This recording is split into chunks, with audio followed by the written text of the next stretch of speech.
This is KM Wyland, and you are listening to the 433rd episode of the Helping Writers Become Authors podcast. This week I finally finished proofreading the ebook version of my superhero historical wayfarer on its way to publication. I've also been working on the back cover copy, keywords, and related stuff in preparation to commissioning the cover art, which is always one of my favorite bits of publication prep.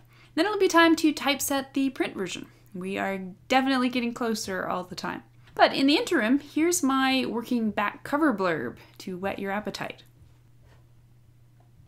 It's Oliver Twist meets The Flash.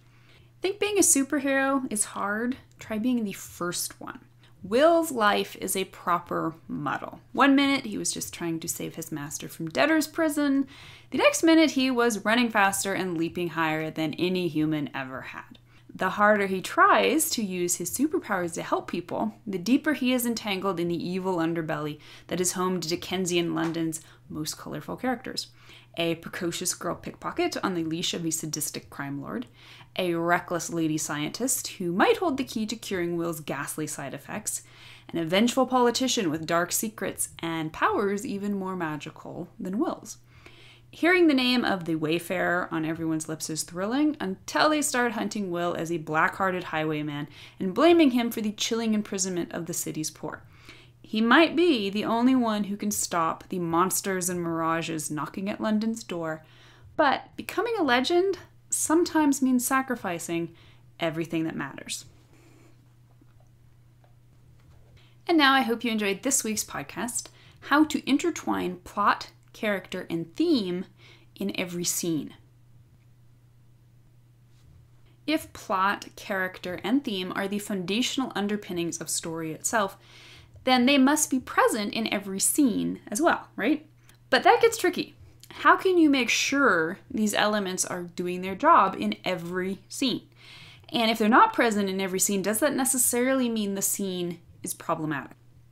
The first question there was put to me this week in an email from Dennis Tannenbaum.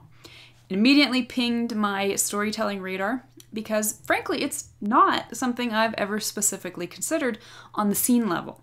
I talk all the time about how high-performing stories must be founded on the intertwined arcs of plot and character, with theme as the glue that holds them together. I also talk a lot about the balance of action and reaction on the micro level in proper scene structure. These two subjects come together in the assumption that if we ace story structure and if we ace scene structure, everything else will come together on every other level. Today, however, I want to dive down and take a closer look, not so much at scene structure, but at how the story should look down on the ground level, scene by scene. So we start with plot on the scene level. Plot is the external conflict that moves the story's physical events. At its most basic, plot is what happens in the story. The good guy fights the bad guy, gets the girl, hurrah, hurrah. That's plot. Cohesive plot is executed through application of story structure. There are many different perspectives and explanations of story structure, but all boil down to essentially the same thing: pursuit of a goal that arcs through the basic steps of setup, conflict, and resolution. I talk about this in depth in my books Structuring Your Novel and its freebie sequel, 5 Secrets of Story Structure. This is the big picture of plot. But what about the little picture? What about plot on the scene level? Plot is perhaps the easiest part of our story trifecta to double check on the scene level. Scenes are essentially mini stories of their own. As a result, they follow their own structural and emotional arcs. When properly constructed, they form the links that, in turn, construct the chain of the larger plot. The best and simplest way to approach scene structure is to view every scene as requiring 2 halves to make a whole. You can think of these mates as any or all of the following: action and reaction, question and answer, action and lesson, or emotion and opposite emotion. Although not omnipresent, my favorite remains Dwight V. Swain's classic approach. Part 1, scene or action, which consists of A, goal, the The character wants something on the scene level that will ultimately help him reach his overall plot goal, and he tries to get it. B, conflict. The character is met with an obstacle up to obtaining his goal. And C, outcome, which is usually disastrous in the sense that the character does not achieve the goal or achieves only part of it. And part 2, sequel or reaction, which is made up of A, reaction, the character reacts to the previous outcome. B, dilemma, the character must figure out how to overcome the new complications and still move forward toward his main plot goal. And C, the character decides upon a new scene goal to cope with the new complications and move forward toward the main plot goal in a hopefully more effective way. In plotting my own stories, I find this approach endlessly useful for the simple reason that it provides both consistent cause and effect and a continuous chain of scenes that all connect one to the other. The decision at the end of one scene always leads seamlessly into the goal in the next scene, ad infinitum. But now we must ask the question, does perfect scene structure automatically mean the plot is being perfectly executed on the scene level? Yes, it's a good rule of thumb, but no, it's not a guarantee. The guarantee comes into play when you can verify the following. Every scene's goal is pertinent to the overall plot goal. And yep, this is even true for subplot scenes. And every scene's outcome moves the plot by changing. So now let's talk about character on the scene level. When we speak about character as part of the plot character theme trifecta of cohesive and resonant storytelling, we're talking about many things. We're talking about presenting interesting and engaging characters who hold readers' attention. We're talking about developing characters into complexity that resonates within the plot and comments upon the theme. But most of all, we're talking about character as the representative of the shadow side of the plot's external conflict. We're talking about internal conflict. Perhaps the single best way to approach and manage what we might call the inner plot is via the theory and structure of character arc.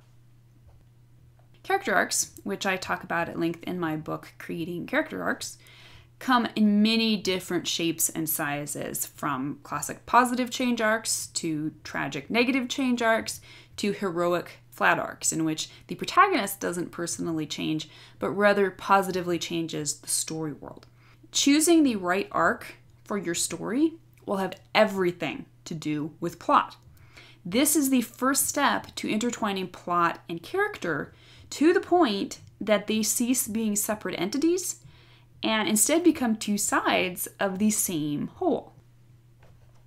Once you've chosen an arc for your characters that integrates seamlessly with the plot, how do you make sure you're executing it properly in every single scene? Although this is a less logical and less straightforward process than applying scene structure to support the plot, scene by scene, the answer is inherent in scene structure itself. Specifically, it is found in the emotional arc of a scene. For plot and character to work together, the external and internal conflicts must impact and drive one another. What happens in the external plot must change the character, and what happens in the character's internal conflict must impact the external plot. And this mutual impacting must happen in every scene. Remember how I said the only way to make sure a scene is meaningfully incorporating the plot is to check whether the scene has changed the plot? Well, same goes for character. Take a look at a recent scene and ask, how has it changed your character? Usually the change will be subtle. If the change is too dramatic, the rapid evolution will either strain suspension of disbelief or end the conflict too quickly. Complete change, either internally or externally, signals the end of the story. Therefore, of course, it can't happen until the end of the story. Previously, we talked about how you can view scene structure in terms of action and lesson, and emotion and opposite emotion. Both of these are keys, actually, to nailing down your character's progression in any given scene. So let's take action and lesson. Action and lesson can apply to merely the story's external process. The character takes an action to implement the scene goal, runs afoul of conflict, and learn something new about how to enact the next goal with more success. This is also a useful metric for gauging the character's internal development on the scene level. Ask yourself, how have the events of this scene changed my character's internal conflict? What new information has the external conflict provided that gives the character insight into the thematic truth and/or makes him uncomfortable with the lie? In order for the character's actions to be more successful in the external conflicts next scene, what internal adjustments must be made?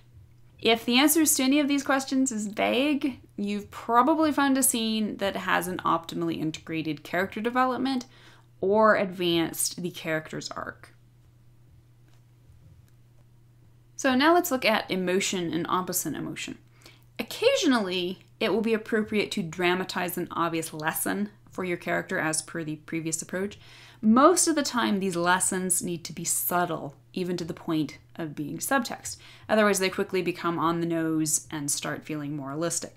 So how do you change your character without being too obvious about it? The answer is emotional arcs. As you chart the external actions of a scene, make sure your character is internally arcing. Never end a scene on the same emotional note as the one on which it began. Use the events of the scene to change the character in an obvious emotional way. If she starts the scene happy and sad, if she starts curious and satisfied, if she starts depressed and elated. Needless to say, the emotions at either end of a scene's spectrum must be organic to the story and must progress the plot. She can't be depressed for no reason and end up happy in a way that doesn't force external changes. Her depression at the beginning of scene 2 must be the result of what happened in scene 1, just as her happiness at the end of scene 2 must set up consequences in scene 3.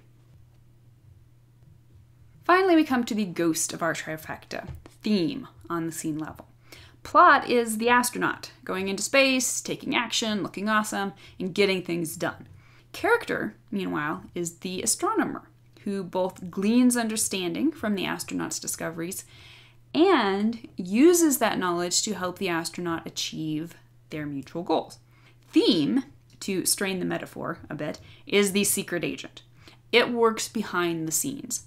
Sometimes the powerful effect of the information it provides is clearly obvious, but sometimes it's invisible in plain sight. To the naked eye, it seems like it's in stealth mode most of the time. But this simply ain't true. Theme is always there. Indeed, for a story to succeed in creating cohesion and resonance, theme must not only be present in every scene, it must be the guiding principle of every scene. Ironically, theme is actually the easiest of the trifecta to implement on the scene level.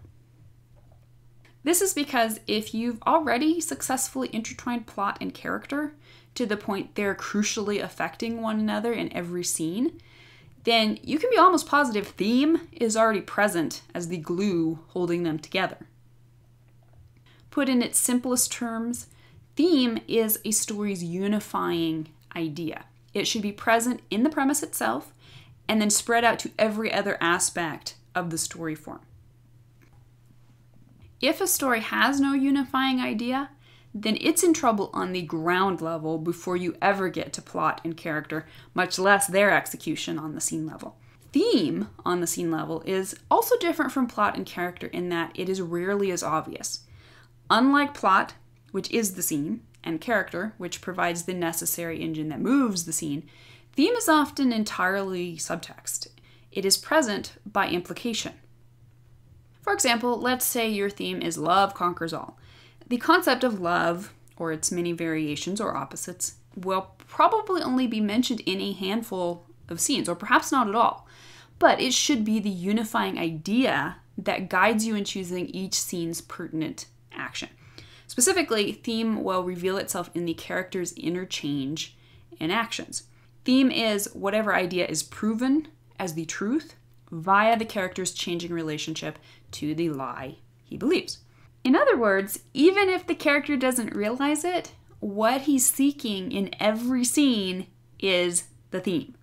The ways in which each scene's plot changes the character is a direct advance toward or a retreat from the story's thematic truth.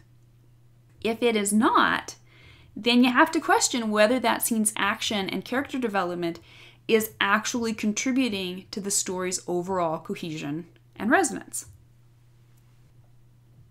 The easiest way to double check this is to take a look at the lesson and emotion in the character section. Do they both relate in some way to the theme?